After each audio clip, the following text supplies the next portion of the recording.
घने जंगल में एक खूबसूरत नदी के किनारे एक शेरनी अपने इकलौते बेटे के साथ पानी पी रही थी। वो हर रोज अपने बेटे को जिंदगी के उसूल और जंगल के कवानीन सिखाती थी। एक दिन इसने अपने बेटे को कहा, बेटा याद रखना, जंगल में ताकत जरूरी है मगर अक्ल इससे भी ज्यादा जरूरी है। खास तौर पर इंसानों से हमेशा होशियार रहना क्योंकि वो बहुत चालाक होते हैं।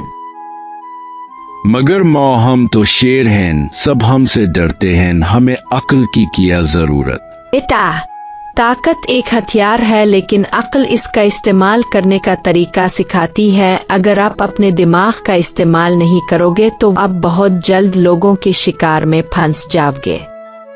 अच्छा माँ, इंसानों के पास अक्ल है जिसकी वजह से वो हमें मार सकते हैं।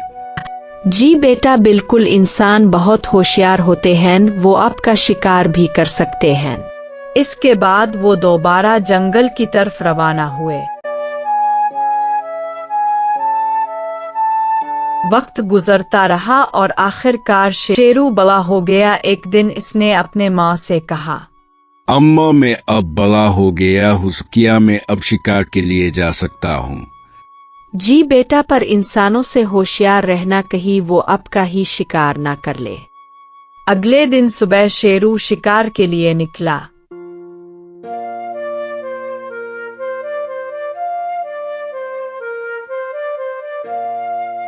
रास्ते में इसने सोचा, मुझे हर वक्त माँ इंसानों के बारे में कहती है कि उनसे होशियार रहना, तो क्यों ना उनका ही शिकार किया जाए। ये कहकर वो आगे बढ़ने लगा।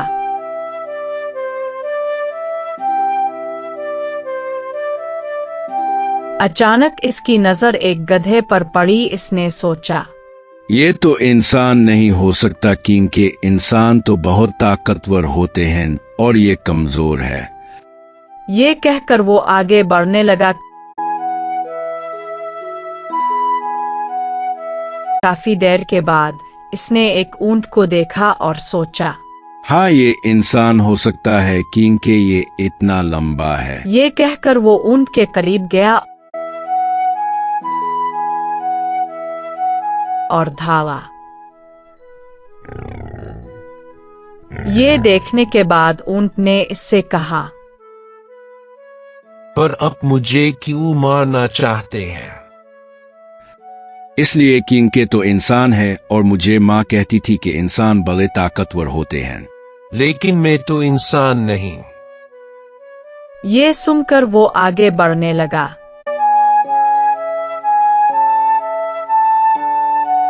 आगे जाकर इसने एक हाथी को देखा और इसने सोचा, शायद यही इंसान है क्योंकि ये ऊंट से भी ज्यादा ताकतवर दिखाई दे रहा है। ये कहकर वो हाथी के करीब गया और हाथी से कहा, ओ बदमाश, मेरे साथ मुकाबला करने को तैयार हो जा, मैं तुम्हें जिंदा नहीं छोड़ूंगा। लेकिन मैंने ऐसी कौन सी गलती की है जिसकी वजह से आप मुझे मारना चाहते हैं?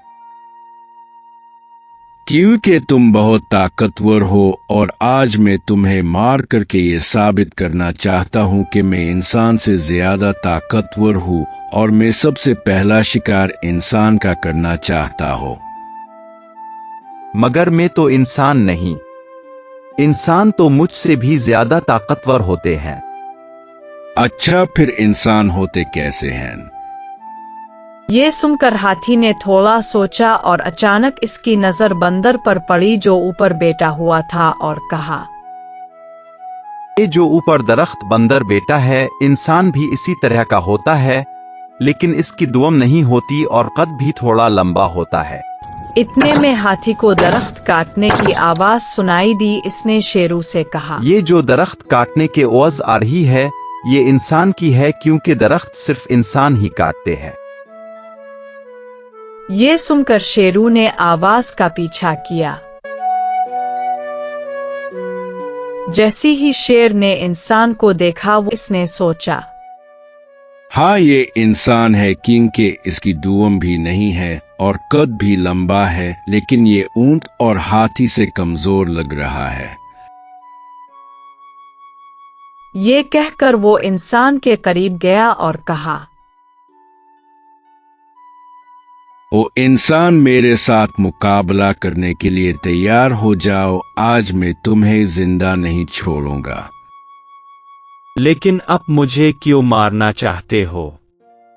मुझको मेरी माँ ने मना किया था कि इंसान से दूर रहना। इंसान बहुत चालाक और खतरनाक होता है, लेकिन मैंने खुद से वादा कर रखा है कि पहला शिकार इंसान का ही करूंगा। लिहाजा तुम मेरे साथ मुकाबले के लिए तैयार हो।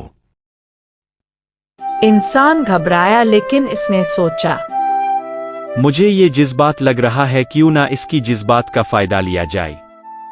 ए शेरू, मैं आपके साथ मुकाबला करने के लिए तैयार हो, लेकिन अपने माँ से शिकार करने का इजाज़त लिया है और मैंने नहीं, तो क्या मैं अपने माँ से इजाज़त लेने जाऊँ? अच्छा ठीक है, जाओ और अपने माँ से इजाज़त ले लो। मैं आपका इंतजार करेगा।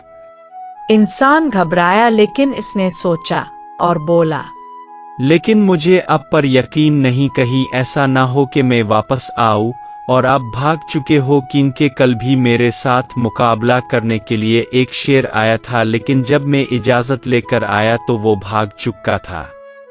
इसलिए क्या मैं आपको बांध सकता हूँ?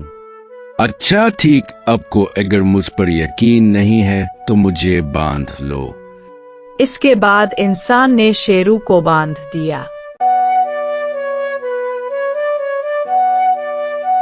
बंधने के बाद इंसान ने इसे मारना शुरू कर दिया। ये देखकर शेर ने कहा, ए इंसान, अब मुझे क्यों मार रहे हो? क्योंकि आपने अपनी माँ की बात को नहीं माना।